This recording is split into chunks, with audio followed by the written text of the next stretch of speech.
नमस्कार दोस्तों, मैं रवि प्रकाश एजुकेशन योद्धा यूट्यूब चैनल में आपका स्वागत करता हूं।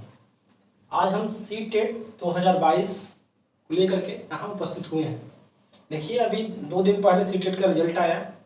रिजल्ट आने के बाद बहुत लोग उत्तीर्ण अनुत्तीर्ण हुए हैं, लेकिन अब जो लोग जो होना था वो हो गया। जिनको उत्तीर्ण होना था वो उत्तीर्ण हो गए, जिनको अनुत्तीर्ण होना था वो अनुत्तीर्ण हो गए। अब इस सबको छोड़ करके हमें अब आगे बढ़ना है और आगे बढ़ते हुए सीटेट 2022 पे हमें फोकस करना है।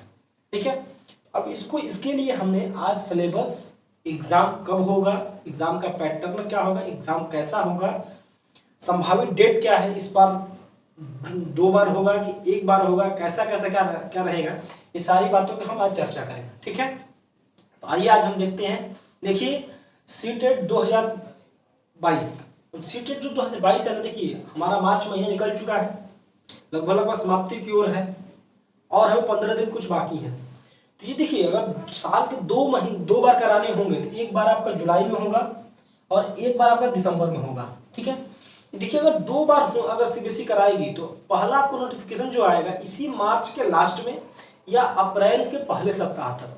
कब? मार्च के लास्ट में या अप्रैल के पहले सप्ताह तक नोटिफिकेशन आ जाएगा और आपका जुलाई में एग्जाम कंडक्ट होगा। लेकिन यदि मान किसी कारणवश अगर एग्जाम नहीं हो पाता है, अगर लेट हो रहा है, तो मानिए कि ये आपका चला जाएगा, फॉर्म फिलिंग हो जाएगी जून महीने तक और इसका जो एग्जाम होगा नवंबर तक होगा। तो इस तरह से अगर देखिए कैसा सीबीएसई निर्णय लेती है, निर्णय लेने के बाद कैसा प्लान बनाती है, उसके अकॉर्डिंग चलेगी। लेकिन ये बात आप मान गए कि इस बार साल में 2 बार होता था, अब पेंडेमिक कोविड खत्म हो चुका है। अब क्या होगा, आपका साल में 2 बार फिर से रेगुलर एग्जाम होंगे।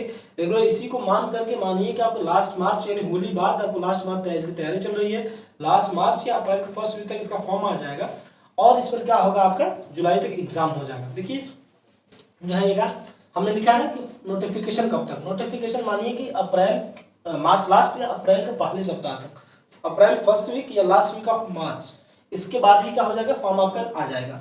अब देखिए एग्जाम क्या होगा, एग्जाम कब होगा, किस महीने में होगा। देखिए यदि मार्च के लास्ट तक या अप्रैल के फर्स्ट महीने सप्ताह में आ जाता है तो आपका दिसंबर में हो जाएगा। अगर नहीं आता है, सॉरी जुलाई में हो जाएगा, अगर नहीं आएगा तो आपका दिसंबर में होगा। ठीक है, अब देखिए एग्जाम मोड कैसा होगा। देखिए एग्जाम मोड भी अभी आपको पता होगा, आप जो लोग दिए होंगे या जो देने वाले हैं, अब एग्जाम कैसा हो रहा है, ऑनलाइन हो रहा है। पहले एग्जाम देखिए, पहले इस एग्जाम का ठीक पहले वाला जो एग्जाम हुआ था वो ऑफलाइन होता है, लेकिन जो अभी पहली बार 2021 जो था उसमें क्या हुआ, आपका ऑनलाइन हुआ था, अब से ऑनलाइन ही होगा।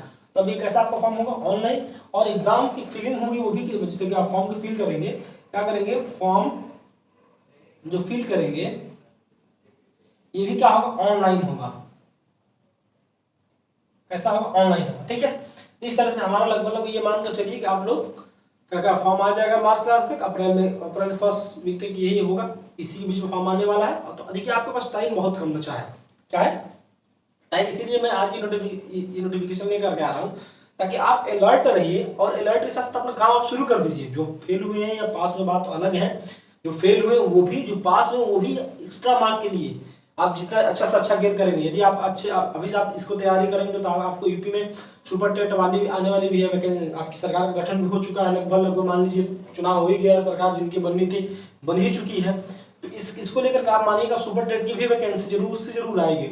आपका मान लीजिएगा साल इस साल के अंदर ही आपका सब कुछ हो जाने वाला है। ठीक है, इस तरह से आप अपने एग्जाम की तैयारी में लग जाइए, एकदम जी जान लगा के लगिए। ठीक है, ताकि इस बार सीटेट में अच्छे नंबर, यूपी टेट में अच्छे नंबर और उसके बाद से आपको सुपर टेट में अच्छा करना। जब तक आप अच्छा नहीं करेंगे सिलेक्शन से बहुत दूर चले जाएंगे। इसलिए हमें एक अच्छा स्ट्रेटेजी लेकर के किस सब्जेक्ट पर, ये क्या है, पेपर फर्स्ट है, पेपर फर्स्ट में आपका क्या है 1 to 5। अब पहला क्या है, बाल विकास एवं शिक्षण विधि। पहला हमारा सब्जेक्ट क्या है, बाल विकास एवं शिक्षण विधि। जो बाल विकास के कितने प्रश्न आएंगे, 30 और 30 अंक होंगे। उसी तरह भाषा वन में क्या है, 30 प्रश्न 30 अंक। अब देखो भाषा टू में क्या है, उर्दू, अंग्रेजी, संस्कृत, तीनों में से कोई एक ले लेंगे, ऑप्शनल रहता है। इसके भी 30 प्रश्न 30 अंक के। फिर गणित 30 प्रश्न 30 अंक, पर्यावरणीय अध्ययन 30 प्रश्न 30 अंक, यानी कुल मिलाकर के 150 प्रश्न 150 अंक। और टाइमिंग में कितने कितने की, 2.5 घंटे, कितने की 2.5 घंटे की टाइमिंग भी रहती है। ठीक है ना, इस बात को आप ध्यान रखेंगे। क्लियर होगी? 2.5 घंटे की टाइमिंग भी रहती है। तो ये तो हो गया ये प्राइमरी के लिए, इसके लिए हो गया प्राइमरी के लिए जो सबके लिए कॉमन होता है, या तो आर्ट साइंस से हो या किसी भी साइड से हो, ये होता है आपका प्राइमरी के लिए बाबू, जिसमें ये 5 सब्जेक्ट होते हैं, ये सबके लिए कॉमन होता है। लेकिन जब यही हम जूनियर की बात करते हैं, किसकी बात करते हैं? जूनियर यानी 6, किससे लेकर के आपका ये 6 to 8, ठीक है ना? किसके लिए? 6 to 8 की जब हम बात करते हैं, 6 to 8 में अब ये सेक्शन खत्म होता है। मैं आपको बता दूं इसमें 2 सेक्शन आते हैं, ठीक है, मैं बता देता हूँ आपको। 2 सेक्शन में आपको अगर मान लीजिए कोई साइंस है, किससे है? साइंस वालों के लिए है, ये लिख देते हैं यहाँ, साइंस वालों के लिए, ठीक है। अब देखिए साइंस वालों के लिए ये 30 प्रश्न गणित के रहेंगे और 30 जो साइंस के लिए कितने होंगे? विज्ञान के भी, विज्ञान के कितना है? 30 प्रश्न, ठीक है ना? 30 प्रश्न 30 अंक के। क्लियर होगी बात? ये तो हमारी बात होगी कलब। देखिए यहां तक ये तीनों पार्ट सेम होते हैं। क्या होते हैं? ये तीनों पार्ट सेम होते हैं आपको। और ये जो होता है यहां से गणित आपका 30 अंक और विज्ञान 30 अंक, ये दोनों कुल साइंस साइड से हमारे विज्ञान वर्ग से, ऐसा इन दोनों को हम ऐसा भी लिख सकते हैं, विज्ञान वर्ग 60 प्रश्न, ऐसे लिख सकते हैं आप। इसको ऐसे भी लिख सकते हैं, इसको इरेज करके इसे आप यहां से लिख सकते हैं, इसको विज्ञान वर्ग क्या लिख दीजिए आप, इसको पूरा ऐसे लिख देते हैं, विज्ञान वर्ग, यहां लिख कितना? 60 प्रश्न। कितना प्रश्न? 60 प्रश्न 60 अंक के लिए। कितने में? 60 प्रश्न, 60 क्वेश्चंस 60 मार्क्स, ठीक है, ये हो गया। लेकिन जब यही हम बात करते हैं आर्ट वालों के लिए, किसके लिए? फॉर आर्ट, मतलब सेकंड पेपर में ही जो 2 वर्ग होता है, पहले आर्ट होता है, क्या होता है? आर्ट यानी जो आपका जो एसएसटी वगैरह लिए रहते हैं उनके लिए। तो ये फॉर एसएसटी भी लिख सकते हैं इसको, जैसे फॉर एसएसटी कला वर्ग के लिए आप ऐसे एसएसटी वर्ग लिख लीजिए। इसके लिए भी लिखेंगे तो ये आपका चौथा हो जाएगा। हम इसको विज्ञान वर्ग इरेज कर दे रहे हैं, यानी ये जो आपका हो जाएगा ये कौन सा है? एसएसटी से। एसएसटी से कितने क्वेश्चन? आपको 60 क्वेश्चन 60 प्रश्न 60 मार्क्स का, ठीक है ना? इस तरह से हमारा पूरा सीटेट का ये सिलेबस रहता है। मैंने बता दिया प्राइमरी के लिए कौन कौन से, जूनियर में 2 पार्ट होते हैं, एक विज्ञान वर्ग एक कला वर्ग। अब इन दोनों में कैसे कैसे प्रश्न आते हैं सारी बातें क्लियर हो, ठीक है ना? तो ये आप लोगों से यही रिक्वेस्ट है कि ये सिलेबस रहा, पूरा संभावनाएं जो है संभावनाओं के आधार पर मैंने आपको बता दिया कि ये फॉर्म है, रिसोर्सेज के आधार पर बता दिया, फॉर्म की ये डेट है, अब तक आएंगे, अब तक एग्जाम होंगी।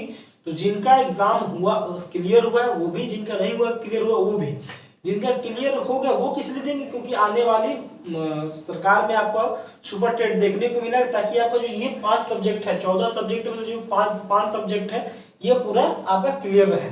मैं अभी आगे चल के सुपर टेट के सिलेबस में भी चर्चा करूंगा। फिलहाल सी टेट का सिलेबस है, सी टेट का फॉर्म का है, आने वाला भी है, इसलिए ये आपको आपके बीच में मैंने रख दिया। तो ठीक है, आप इसको देख करके आप अपने अकॉर्डिंग अपने एग्जाम की तैयारी करिए। और एक बात और देखिए, एग्जाम को हमेशा देते रहिए। मुझे पता है थोड़े इसके फॉर्म महंगे जरूर आते हैं, लेकिन एग्जाम देने से आपकी अपनी तैयारी का एक अंदाजा लगता है कि आप कहाँ तक अभी तैयार हैं। अगर मान लीजिए आपको अभी अचानक सुपर टेट की वैकेंसी आ जाए तो आप क्या कर लेंगे? आप कितने तैयार आप पता ही नहीं कर पाएंगे। इसलिए अगर ये मानिए हमें सुपर टेट देने से पहले, हमें केवीएस देने से पहले पता भी है कि सी टेट के बाद तुरंत केवीएस की वैकेंसी 10,000 तक आने वाली है। तो इस तरह से आप अभी से लगे रहिए, कोई ना एग्जाम देते रहिए, MP TET, Bihar TET, C TET, UP TET, ये सारे फॉर्म आप भरते रहिए और हमारे चैनल पर आ करके आप उसकी तैयारी करते हैं, ठीक है। Thank you so much. और इसी वीडियो के साथ मैं अपना सेशन समाप्त करता हूँ।